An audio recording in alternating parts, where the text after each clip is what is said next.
Kapag may bayaran, siya ang hadlang.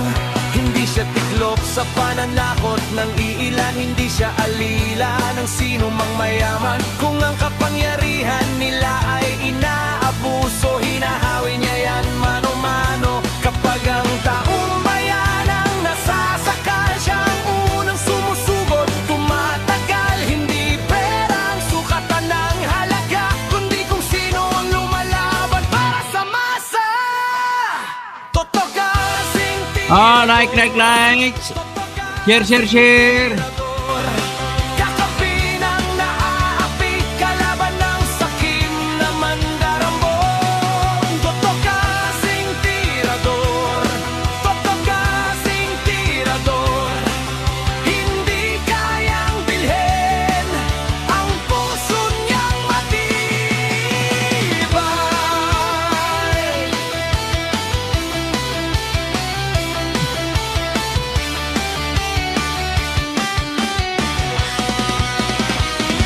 Mga magnanakaw sa pondo ng bayan, nanginginig kapag siya ang nandyan. Bawat piso, bawat sentimo, kailangang sagutin sa mata ng tao. Walang ngiti para sa mandarambong walang pwesto, para sa sumisimsim kapag ang hustisya ang pinag-uusapan. Siya ang bantay sa gitna ng laban. Kung may nilulunod ang kasinungalingan, siya ang boses na hindi tatahimik. Sa bawat galaw ng mapagsamantala may salubong na paninindigan niya. Totokasing tirador, totokasing tirador, kakampi ng naaapi, kalaban ng sakit na buwaya. Totokasing tirador, totokasing tirador, hindi kayang bilhin ang puso niyang matibay. Hindi lahat ng malakas ay tama, hindi lahat ng tahimik ay duwag. Kapag ang bayan ang pinagkakaitan, siya ang unang humaharap. Totokasing tirador, totokasing tirador, kakampi ng naaapi, kalaban ng sakit na buwaya.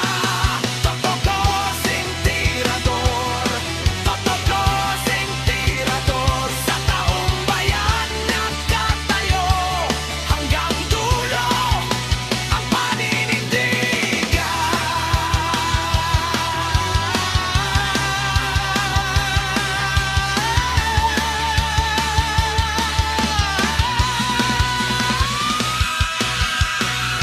Okay, ladies and gentlemen.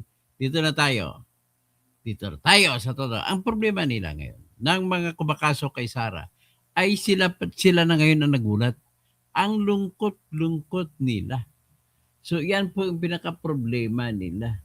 Ito po, makita nyo ang lungkot nila. Tingnan nyo ang lungkot ng mga mukha.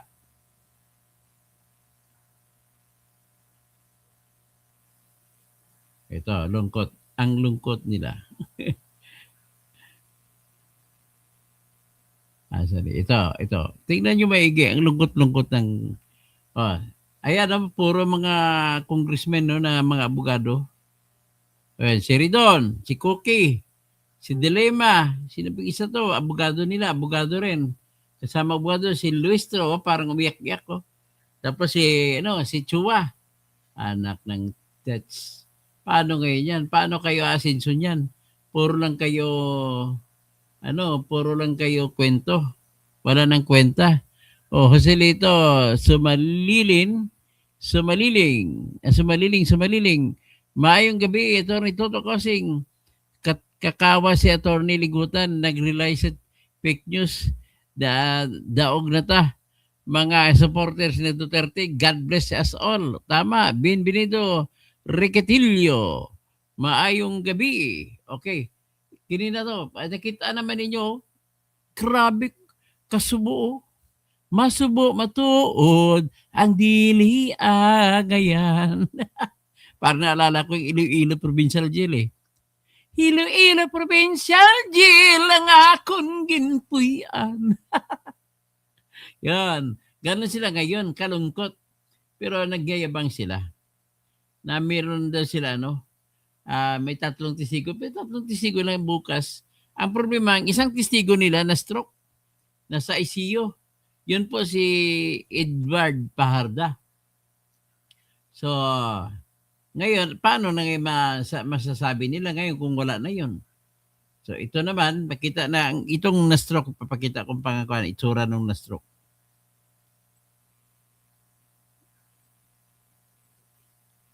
Yan. Yan ang na-stroke yung lalaking yan, si Edward Paharda na gihunghungan. Ibig sabihin ng bulong, hunghung ni Sara Duterte. Yan. Na-stroke, nasa ospital siya ngayon.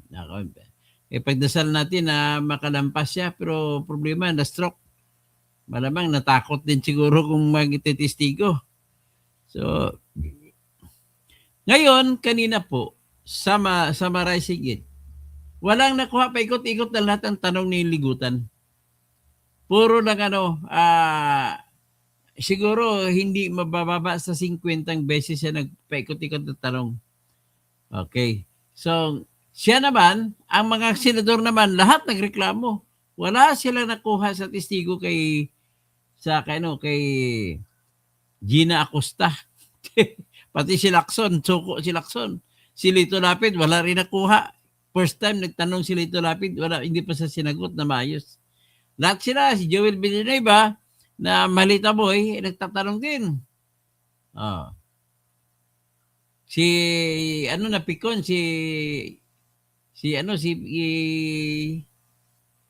Erwin Tulfo. Tinawag niya na the blind loyalty. Pakinggan nyo, tingnan nyo yung pagkapikon niya.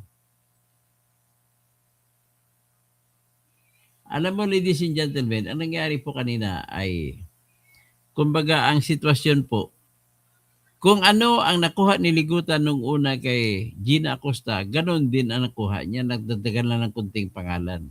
Pero ganon din, ang nakuha niyang detalye ay binigay ni Gina Acosta kay Teniente Coronel na Raymond Dancila Chica ang lahat ng pera. So yan ang nakuha nila. Wala nang ibang nakuha. Ito si Tulfo. Tingnan nyo. From my heart, naawa ko sa iyo. Kunwari pa naawa. Madam, seriously from my heart, naawa ko sa iyo. Kunwari ka pa. Naawa ko sa iyo kasi I believe in my heart, hindi ka korap ni Singkong Duling, wala kang Bulero ginagawa ka pa. sa confidential funds na daan-daan, milyon and Bulero bilyones. pa na korap ka. Ang masakit nito, yung mga taong nakinabang doon, binulsa yung ilang halaga sa perang yon or totally pinulsa mga perang yon. Pangising-ising. Bakit may ebidensya ka pa na bulsa? Kung magsalita ka, yan ang problema sa iyo. Mahilig ka mag-conclude na wala kang pinagbasihan na pangyayari. Wala kang ebidensya, kaya hindi ka dapat maging presidente. Putang ina ka. Yan, habang ikaw dito ginigil ka, pinagpapawisan ka, kawawa ang dating mo, at baka makulong ka pa. My heart goes to you. Maraming salamat. Kunwari pa. Madam, seriously from my heart, naawa ako sa iyo. Naawa ako sa iyo kasi I believe in my heart. Alam mo, gusto palabasin to ni Rapi Tulfo dyan. Gusto niya palabasin na susuka si Gina Acosta na sasabihin niya kung na binulsa ni Sara ang pera. Ito tingnan mo si Ligutan na paikot-ikot ang tanong.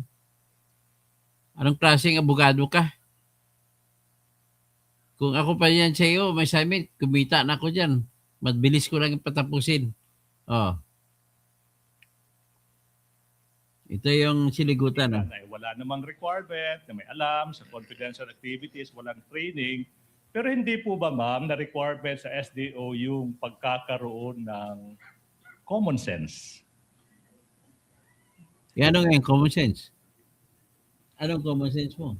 Anong ibig sabihin, Your Honor? Napakaklaro ng tanong ko. Ma'am, I will repeat the question.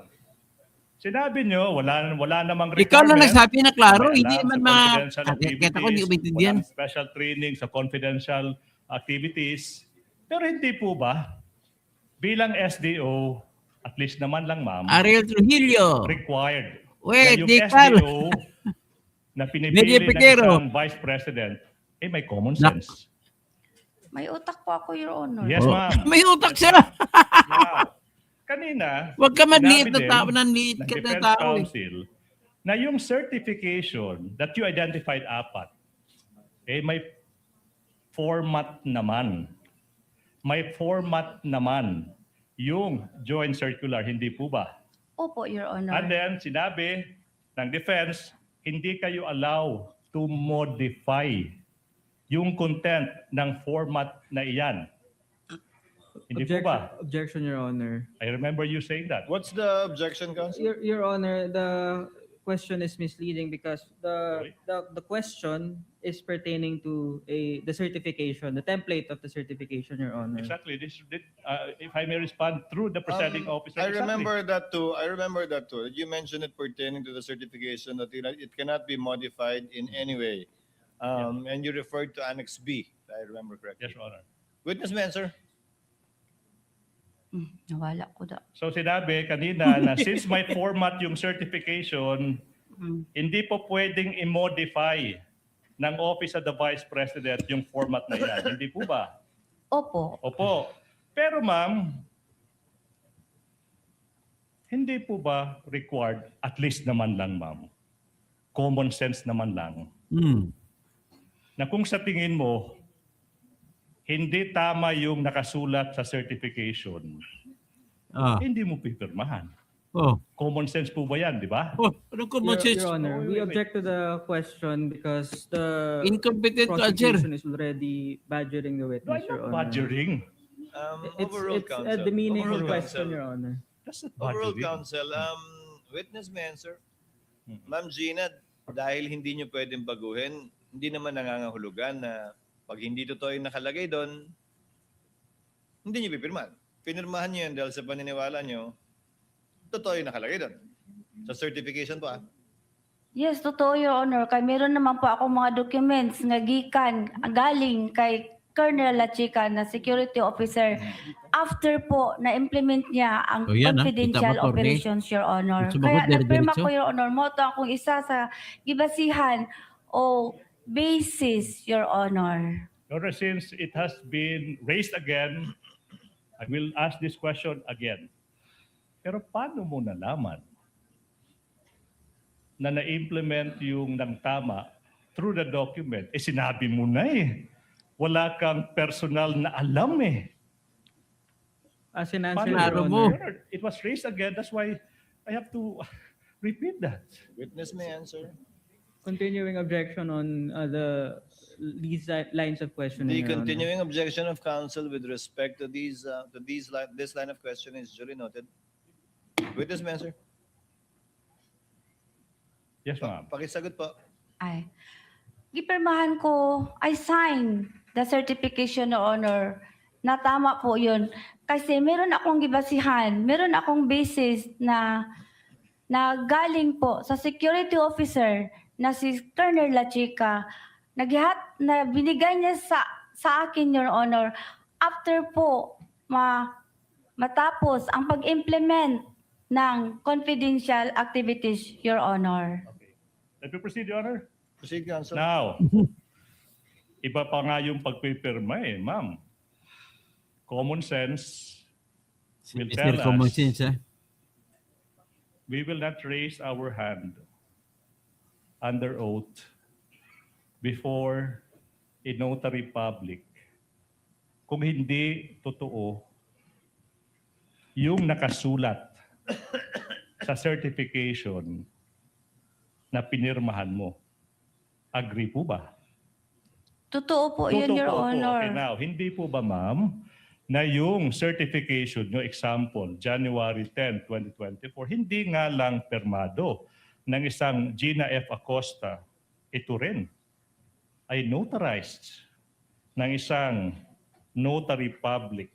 Sinasabi dito, subscribed and sworn to before me this January 16. So sinasabi niyo po ba, pinirmahan niyo on one hand?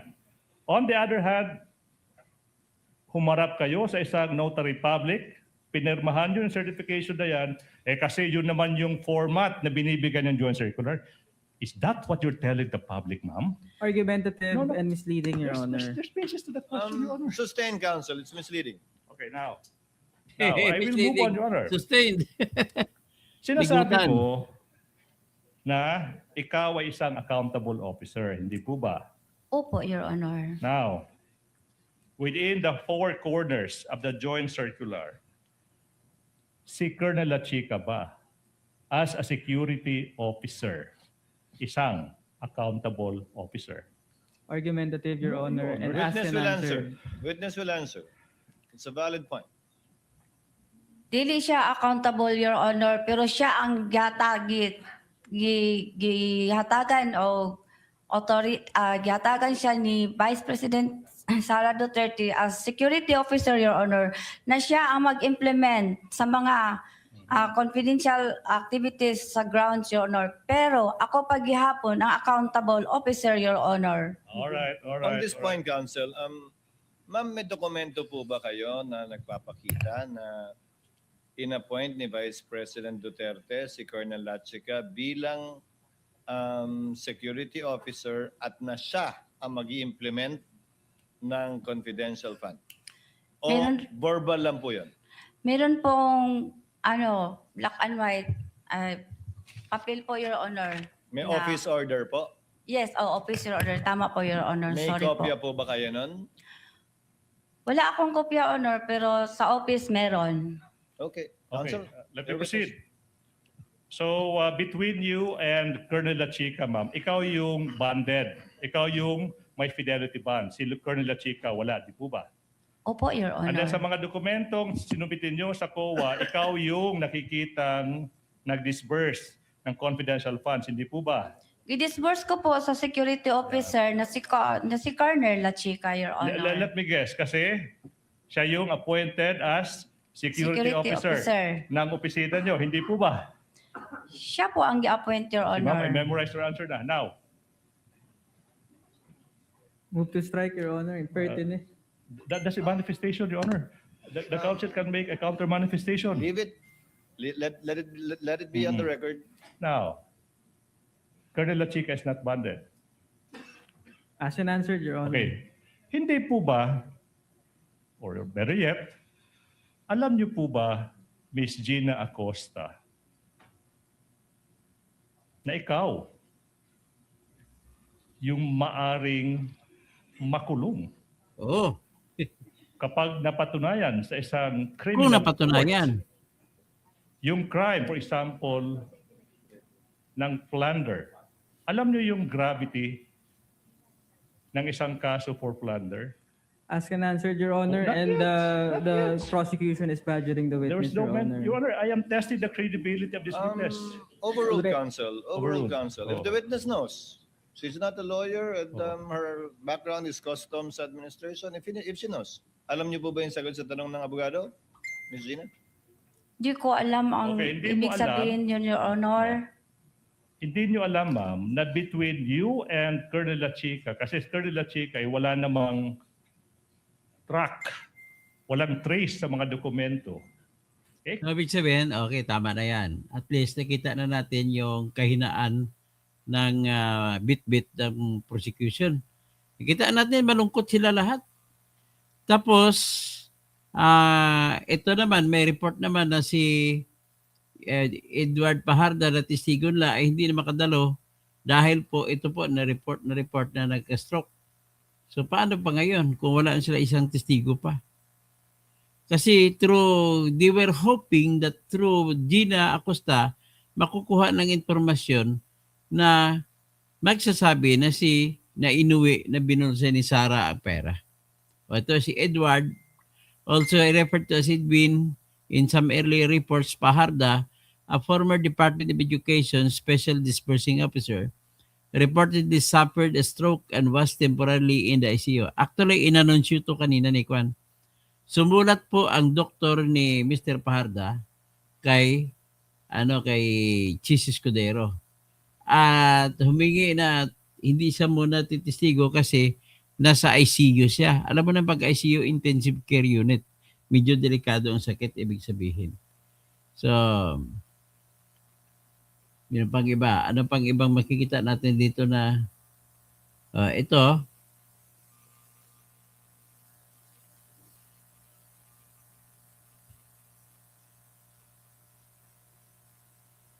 so, ilang beses, nakita nyo ilang beses na nasupla si Ligutan. At napansin nyo ba si Ligutan ay ay naka-lipstick at ito ata yung sinabi niya.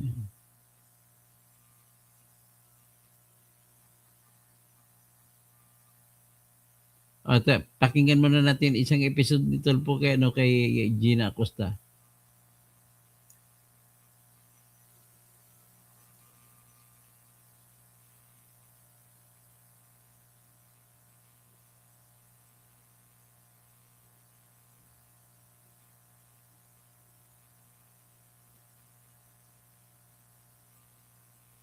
Dali.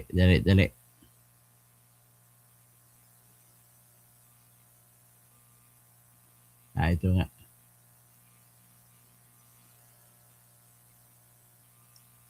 Pakinggan natin may si Tulpo.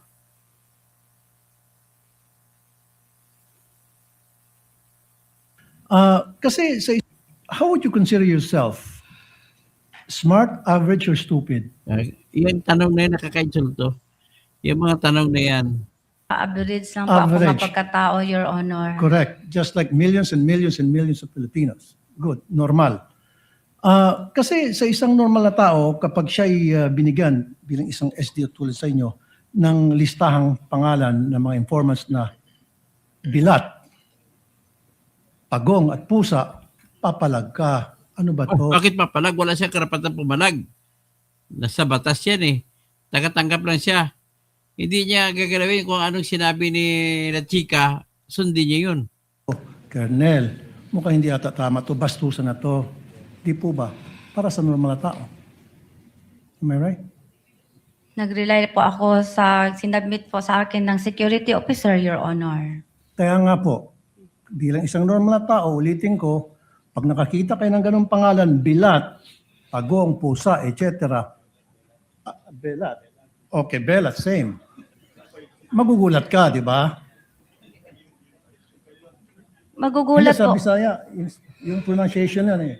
Sa Tagalog, belat, sa Bisaya, bilat yun eh. Kasi yung I nagiging I eh. Bisaya din kasi ako eh. With the permission of Senator Judge Tulfo, Chair would like to remind the gallery to kindly maintain silence during these proceedings. You may proceed, sir. Kasi isa pa po, Madam Witness, meron akong kopya dito na kung saan maraming pangalan ng mga informant at iisa lang po ipirma. So if you're a normal or average person, papalag ka na naman. Teka muna, Colonel, bakit ganito? Bastusan na tulok. Hindi nga pinalaga ng kuwa yan eh. Si Paharda pa at si Acosta pa. To. Yung iba-ibang mga pangalan pero isa lang po ipirma. Hindi ko nagtaka. Piniripay ko po yon si Colonel La Chica, Your Honor. At ang sagot naman niya sa akin, Ma'am Gina, those are sensitive information, Ma'am Gina. At saka, confidential in nature po yon. So naniwala kayo sa sinabi niya na confidential nature kahit na isa lang signature sa napakaraming pangalan. So Kasi you siya took his po, word for it. kasi siya po ang nag-implement sa mga confidential activities, Your Honor, on the grounds. Siya po ang inatasan na mag-implement. Siya ang implementor po, Your Honor. So for me, in this case, you are stupid in the name of blind loyalty.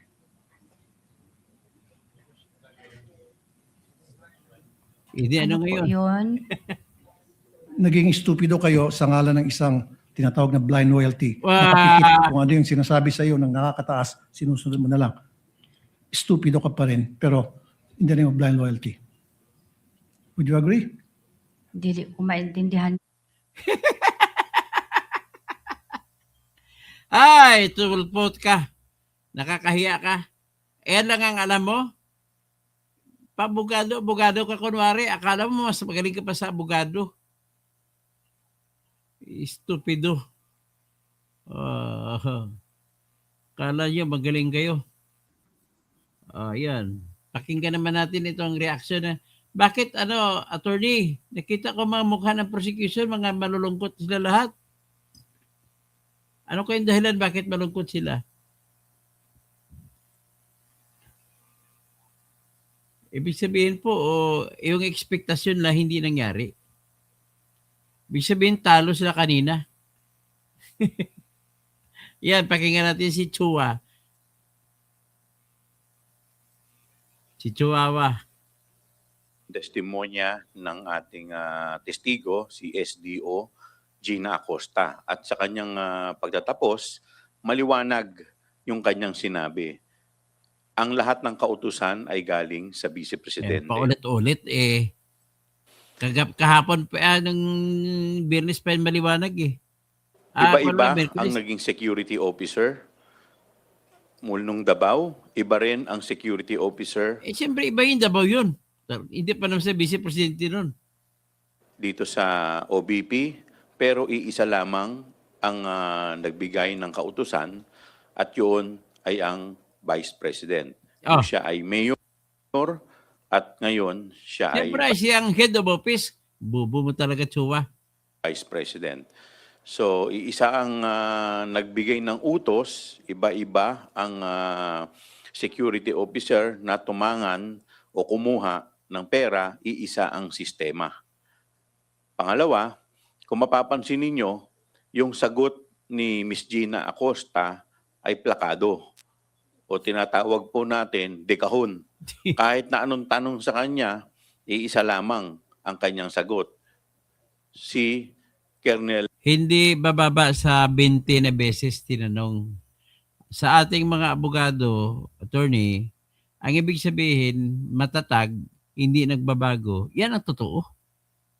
Ganun lang kasimple, straightforward kung sumagot Walang alinlangan. La Chica at wala siyang alam.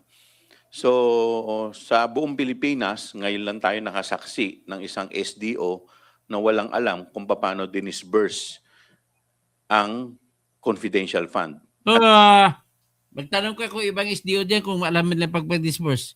Hanggang doon na sila pagbigay sa confidential officers, information officers. Bubo talaga kayo. Ang gusto kasi nila ipapaniwala sa tao na lahat ng mga sekreto ay dapat binubunyag yan. Mali yan. Bubo. Hindi basta Hindi nga, kaibigan ko nga si Rick Sigreto Hindi nga nagsisikreto basta ito confidential fund. Dahil ang pinag-uusapan natin dito ay kalahating bilyong confidential fund sa OBP at kanina sinabi rin niya sa Davao kung saan napakalaki, halos 2 bilyon ang confidential fund ng Davao nung ating Vice Presidente ay mayor. So, maliwanag na ang naging SDO ng ating Vice Presidente ay isang sunod-sunuran at maliwanag din na marami ang mga nalabag na nakasaad sa joint circular. Maraming salamat po. Paniwala mo lang yan. Alright, so simulan natin ang ating mga pagtanggap sa mga katanungan. Unahin natin si Ann.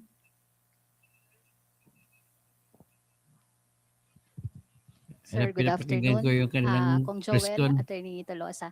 Ann Soberano po ng Bombo Radio. Sir, tanong ko lang, bakit po pinili ng prosecution panel iharap yung 3 AFP officers na bilang bagong testigo, itong sina Boransing, Bahaw, Panopio, to take the witness stand instead po kay Colonel Dante La Chica? Mira mo ayaw nila kay Dante La Chica ni testigo. Kumuha sila ng 3 army officers. Iba. Kung information po ba silang maibibigay na hindi pa na-present dito sa impeachment court? Well, unang-una, ang ini-establish natin is yung pattern. Yung masasabi natin na pwedeng impeachable offense. At maliwanag naman, yung 3 na ipipresenta namin, sila yung mga nag-issue ng certification kung saan sinasabi nila na ni Singkong Butas, wala silang natanggap na pondo galing sa DepEd. Now, insofar as si Colonel La Chica is concerned, whether siya ipresenta o hindi, maliwanag na yung masasabi natin na misuse. Ano ng, maliwanag? Misuse. Bobo ka. Ano bang ibig sabihin ng misuse? Dapat ipatawag mo si La Chica para malaman niyo kung saan niya binigay na La Chica. Gago, maliwanag. Takot. Ang totoo dito, takot talaga sila. Mabibisto sila ni La Chica. Fund sa OBP. Dahil unang-una, hindi naman siya authorized para tumanggap. Hindi siya authorized mag-disburse. So, paano siya ang nagdi-disburse? Doon maliwanag na na-establish. Maliwanag. Na Tanongin niyo sa kanya, bakit siya? Maliwanag. Mahilig ka magsalita ng maliwanag. Hindi pa ka nakita, maliwanag na. Autorisado na mag-disburse ay si Gina Acosta bilang Special Disbursing Officer. So whatever happens, pagkabigay niya ng pondo kay Colonel La Chica is of no moment. Kahit na anong paliwanag ang gawin ni Colonel La Chica, maliwanag na hindi siya otorisado na mag-disburse. At dito, maliwanag na meron ng misuse at may violation na sa joint circular. Insofar as kung hindi nyo may pakita kung saan napunta, yung audit hindi ibig sabihin na misuse. Iba yung misuse. Kung attorney, kung walang binigay na resibo, misuse yun. The fact na may binigay na resibo, ibang ibig sabihin nun. Mas malaki ng posibilidad may ginastos pag-ayos. Ang inyong ginamit na decision ng korte, ng Supreme Court, na para paliwanag niya may misuse, ay hindi po magkapareha ang pangyayari. Yung Antonio Mendoza versus People, si Antonio Mendoza na acting mayor ng Caloocan noon, ay nagkaroon siya ng misuse kasi kahit isang resibo, attorney, walang binigay. Iba yun. Pag-uupo na testigo ni Colonel La Chica, yun ay hindi pa nadidesisyonan ng bakit hirap kayo mag-decision? prosecution at ifa-finalize pa namin kung ano ang magiging laman ng mga testigo na ihahanay namin. Hindi nyo mahanay kasi una-una hindi nyo alam kung ano ang alam ni La Chica. Kaya hindi nyo pwede pangunahan nyo kung ano ang isasabihin niya. Ang katotohanan dyan, naninimbang kayo kasi hindi nyo alam kung ano sabihin. Baka bumirang at baliktad kayo lahat. Ganon lang ho kasimple yan. Elijah Socorro, Tamsak. Tapos si Gary Barkayan. Tekla, bakit mo pa tinawag na confidential kung ibulgar mo? Tama, hindi mo dapat ibulgar kasi confidential nga eh. Kaya miski isa pa tong chihuahua na to. Chrissy Brook, Dr. Toto, why did the prosecutor allow Rapid? Si Rapid kasi senador siya eh. Siya mag-judge, wala sila magagawa doon. Tikla, desperado. Desperado na nga talaga. Kita mga mukha nila, mga malulungkot. Dennis Velasco, sabi ng biyanan ko na retired judge, bullshit question, baloney question. Crazy Brook, Tolpo, so stupid. It shows only that he is not educated at all. Wala naman edukasyon yan. Pinikit ng diploma nila. Primo Junior DA. Anong wagi? Baka, sabi, hindi siya conforme sa analysis ko. Bawa lang, ikita mo na nga sila na problema na sila, pabalik-balik. Tanong, talasan mo nga ang utak mo, Primo Junior, DA. Talasan mo ba ang utak mo? At huwag ka magiging bias. Busy-bis. Sa bastusan, winner talaga yan si Tulpo. Si Emma Serafin.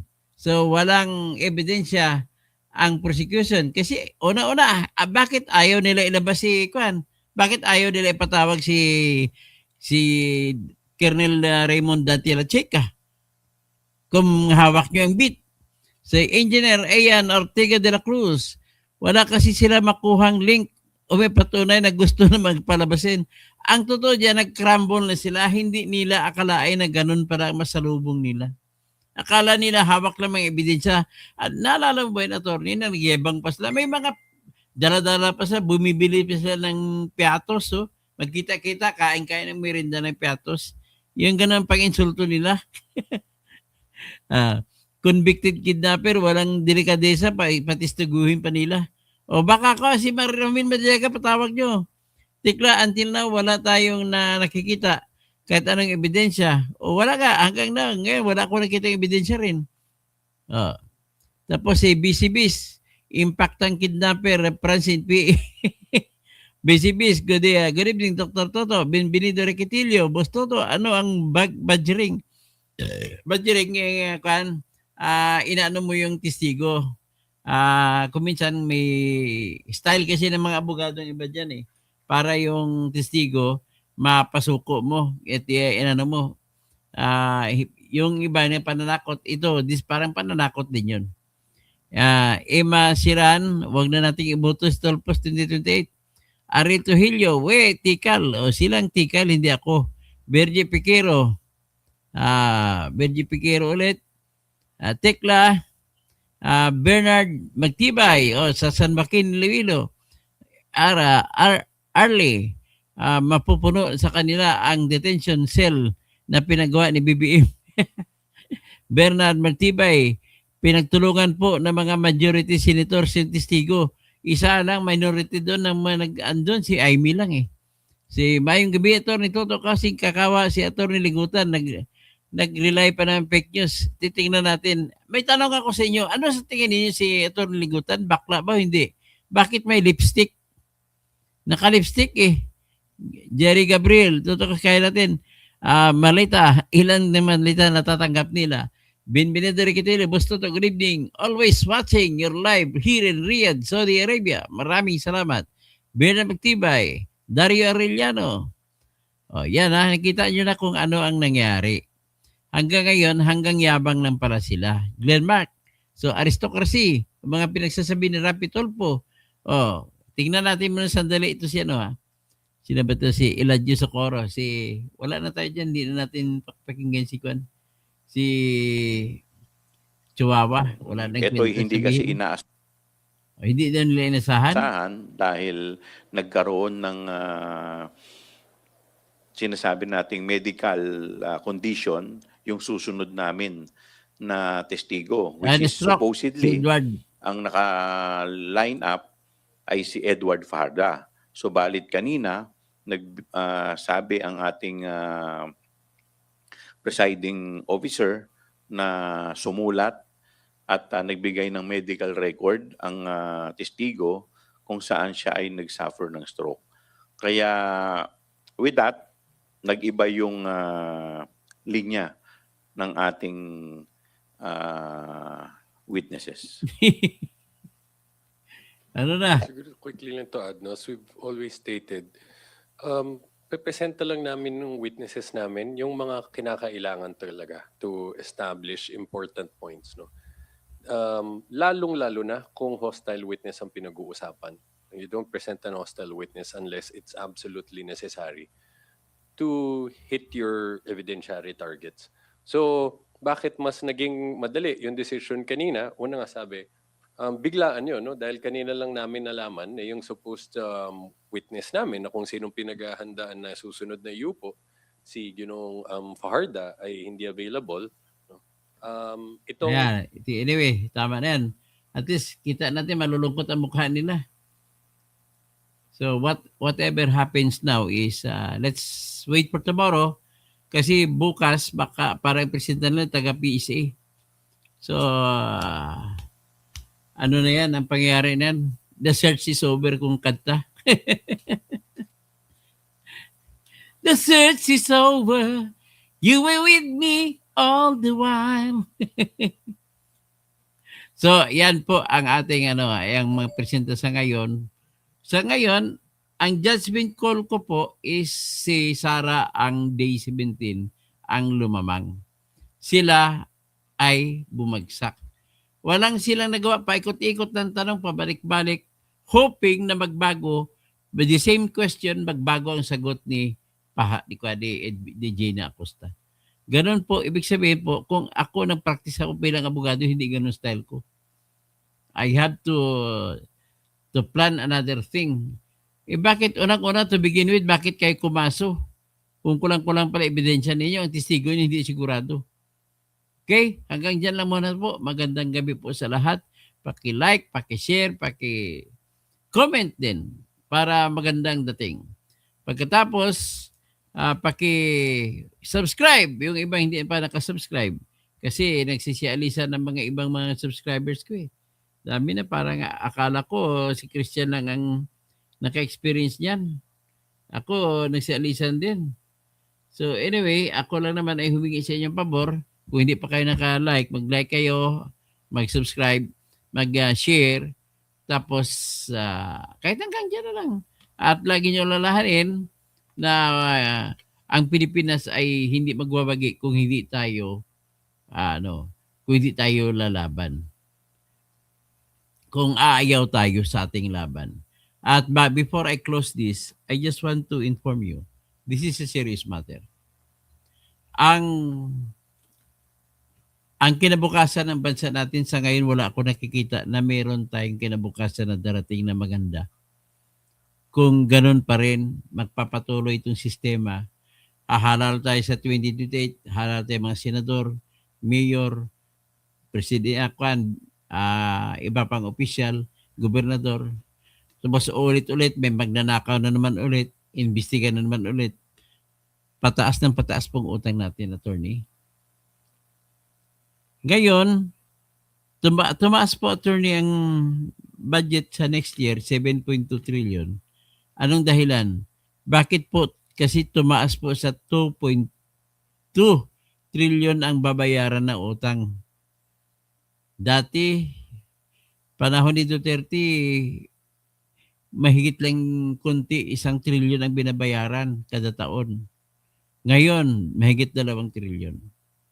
Ilang taon lang lumipas. Grabe. So, ngayon, lumalamon po nasa 7 divided by 3. 6 divided by 3 is 2. 1 divided by 3 is 0.33. 2.33, 30+% ng budget natin na pupunta sa bayad sa utang at bayad po sa interest na inuutang ng ating pamahalaan. Ngayon, ang kinatatakutan ko, attorney, ito. Ang kwenta nila na magkaroon ng budget na ganon ay nakabase sa estimate nila na sa kinikita ng negosyo na buwis mula sa negosyo at customs. At yung buwis nila dyan, ang pinakamalaki source nila, attorney, ng buwis ay yung mga gasolina, crudo, doon sila kumukuha. Yan ang pang-araw-araw na ginagamit nila. So ngayon, attorney, kung magkagulo-gulo na tumataas yung mga presyo, hihina ang negosyo, makukuha ba nila ang tinatarget nila na income? 7.2 trillion. Ngayon, magbabayad sila, attorney, sa next year, a total of 2.3 trillion sa pagbayad sa utang na kasalukuyan at saka interest, principal saka interest. Ang principal niya, mas mababa sa 1 trillion. Ang pinakamalaki ay ang pagbayad ng interest. So ngayon, kung hindi po nila, attorney, kung hindi nila mahabol sa target nila na project na 7.2 trillion lahat, kung kulang kinikita na, another utang na naman. So, lalaki, wala tayong patunguhan mula sa panahon ni ni Gloria, kay Noynoy, umangat ng konti. Pagdating kay Duterte, dahil sa COVID, umangat. Ito, walang COVID, umangat. Natalo pang inutang ni Duterte. So, kung presidente ni si Sara, panay utang na tayo lahat. Dapat, ang pinaka-ideal ay lumiliit ang utang. Eh bakit lumalaki? Ito po, simple ang sagot noong nakaraan. 2023, 2024, 2025, ang inutang, aabot po sa mahigit 4 trillion pesos ang inutang sa 3 taon. Yun pala, napunta lang sa flood control projects. Nang ibig sabihin po nito, ang inutang natin ay umutang tayo para ibigay sa bulsa nila nila ng mga magnanakaw. Si Gargiola, si Saldico, si BBM, si Romualdez. Papayag ba kayo niyan? Yung inutang natin, tayo lahat magbabayad. Napunta sa kanila, isisweldo mo kagaya sa mga senador kagaya Katulpo. Mga congressmen ng mga kabatan. Grabe. Ito ngayon, may eleksyon na nga tayo. Itong ulan lang sa ngayon, ang dami naman flood control na giba. Anong ibig sabihin na magpatuloy na lang tayo ganito? Hindi na ba panahon na maggawa na tayo ng paraan, mga kababayan ko? Meron po akong suggestion. Kaya nga tatakbo ako, Senador, para hindi manalo. Para mailatag ko sa entablado na kung saan majority ng Pilipino ang nanonood at inaasam-asam ko ng ibang tatakbong mga senador at manalo sila, kukunin ang aking adhikain. Ang adhikain ko po ay simple lamang. Isa lang ang aking pangarap na matupad. Ang gusto ko po ay mabuo na maitayo ang sistema ng katarungan ng hukuman na kung saan ang mamamayan ang hukom. Gayahin po natin ang Amerika kung saan jury system sila. May huwis. Ang trabaho ng huwis doon ay magpapatakbo lang ng paglilitis. Mga personnel ng korte na doon, trabaho na magpapatakbo lang ng hearing. Pero ang nagdidesisyon, 12 tao na tinatawag na jury. Sa lahat ng kaso, ma-civil, ma-criminal, ma-administrative, sila ang ating gagawing huwis. Sa ombudsman, gusto ko mga tao na rin na magdidesisyon kung sino tanggalin at sino hindi tanggalin at sino kakasuhan sa Sandigan Bayan. Wala nang ibang maasahan dito, tao lang. Mga kababayan ko, nasa kamay natin nagsimula ang lahat ng kapangyarihan. Tandaan niyo po, hindi magkaroon ng Pilipinas kung wala ang Pilipino. Tandaan niyo yan. At kung magkalintik-lintikan ang Pilipinas dito, sino sisihin? Silang politiko o tayong mga Pilipino? Masisisi mo sila, pero pinakamalaking pasanin na responsibilidad ay tayong mga bumubuto. Ito po ang eleksyon, ito po ang katibayan sa sinasabi sa Artikulo 2, Section 1 sa ating konstitusyon na nagsasabi, the Philippines is a democratic and republican state. Sovereignty resides in the people and all government authority emanates from them. Ang ibig sabihin po niya sa Tagalog, ang Pilipinas ay isang republikan at demokrasya na bansa. At dito, ang lahat ng kapangyarihan ay nakatira sa kamay ng mga tao. At mula sa tao, nagsimula ang lahat ng klaseng pampamahalaang kapangyarihan. Ano po yun ang pampamahalaang kapangyarihan? Number 1, yung kapangyarihan sa paggawa ng batas. Number 2, kapangyarihan sa pagpapatupad ng batas. Number 3, kapangyarihan sa paghuhusga kung mayroong labanan sa batas.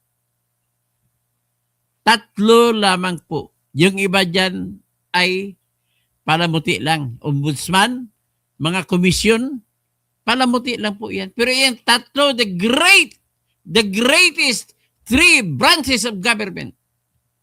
Lahat po yan nagsimula sa tao.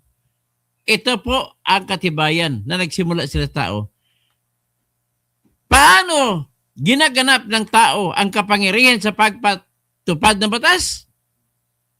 Sa pamamagitan ng paghalal ng ating Pangulo, Vice-Pangulo, mga mayor, mga vice-mayor, gobernador, vice-gobernador. Yan po ang kapangyarihan na sa atin nagsimula. Tayo mismo naghahalal, hindi iba. Asan naman, paano naman natin ginaganap ang kapangyarihan sa pagsasagawa ng batas? Tayo ang naghahalal ng lahat ng congressman at senador, lahat ng mga bukal, lahat ng mga konsehal. Iyan po natin pinaparaan kung paano natin maisasabihin na tayo ang pinagmulan ng kapangyarihan sa paggawa ng batas. May tanong ako sa inyo. Teka, paano naman ang kapangyarihan sa paghusga? Sabi mo, Toto, tirador, nasa kabay natin ang kapangyarihan sa paghusga. Tama ka, kaibigan. Huwag na tayong papayagan, bawiin na natin ang kapangyarihan sa paghusga mula sa mga husgado na madali lamang silang lukuhin.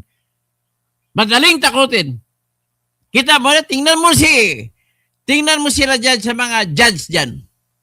Tingnan mo si Justice Carl Miranda. Walang kaso si Marcolita. Inaprubahan niya ang kaso na may warrant of arrest si Marcolita.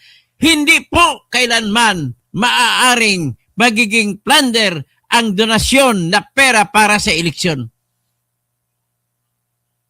Mali po yun. Tapos ito pa.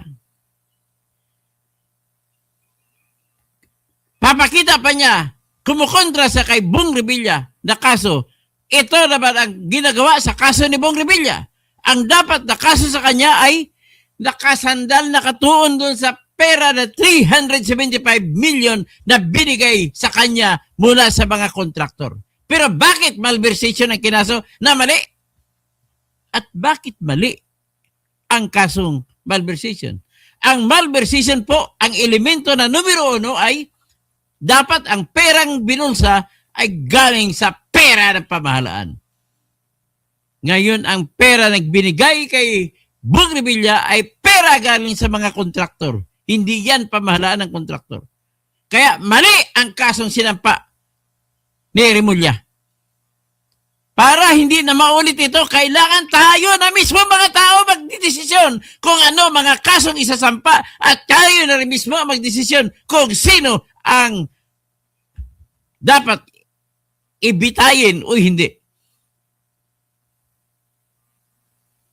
Kaya ito po ang aking proposal. Tatakbo ako, Senador, para lamang ipakilala ko ito sa majority ng Pilipino. At magsisimula ako ng tinatawag na kampanya para sa pagpapaikot ng pirma at nagsasagawa ng People's Initiative. At sa proposisyon, one topic lang tayo. Palitan natin ang Constitution pero one topic lang tayo. Isang probeso lamang sa Constitution ang ating papalitan. Alin yun? Yung Section 3, Section 1, Article 3. Na kung saan nakasaad dito po, yan po ang tinatawag na human rights, Bill of Rights. Nakalagay po dyan. No person shall be deprived of life, liberty, or property without due process of law, nor any person shall be denied the equal protection of the laws. Yan po ang panimula na seksyon sa Article 3 at sakop na niyan ang lahat ng karapatang pantao. Para hindi tayo matatalo ng ating mga abusadong kababayan kung sila'y maging politiko. Ang gagawin natin, papalitan natin yan yung salita na yan. Gagawin natin, magpapirma tayo at magkaroon ng tinatawag na plebisito at papalitan natin yan at ang magiging kapalit yan ay ganito papasahin. No person shall be deprived of life, liberty, or property without due process of law and without the judgment of the jury. Dagdagan natin ang ganun lang. Without the judgment of the jury. 5 salita lang idadagdag natin. Isingit lang. Para tao na magdesisyon sa lahat ng klaseng labanan sa korte. So, hindi na nila maagaw mula sa atin ang kapangyarihan ng paghusga. Tayo ang may-ari ng kapangyarihan na yan. Huwag nating iasakit tulpo-tulpo justice. Wala yan. Naguyo lang kayo ng tulpo. Kung si Rapi pa, pag hindi yan awayan na magsyuta na magaganda at gwapo, ay hindi niya pakialaban yan. So yan na po. Magandang gabi po sa inyong lahat. Nagiging medyo emosyonal na ako. So si Blue Spread, ang tanong, Chabrilla, makulong si Acosta, Plander. Hayaan nyo na yung makulong sila. Wala na pakialam dyan. George Burawin, good evening po. Blue Spread, Tebre, Chabriles. Tapos sino pa? Grace Line, Elmer Tino. Yung mga kwento, yung mga opinion nyo kasi po, pasensya na po. Nagbibigay kayo ng opinion, natatawa lamang po ako. Ang problema lang po kasi hindi nyo alam ang takbo. Okay lang yan. Maraming salamat po at magandang gabi po sa inyo. Magandang gabi, kabayan! Walang api kung walang magpapaapi. Ang nagwawagi ay hindi umayaw. Ang umayaw ay hindi magwawagi. Kaya ituloy natin itong laban para sa jury. Ilaban natin ituloy para magwagi tayo. Maraming magandang salamat, magandang gabi po sa inyong lahat.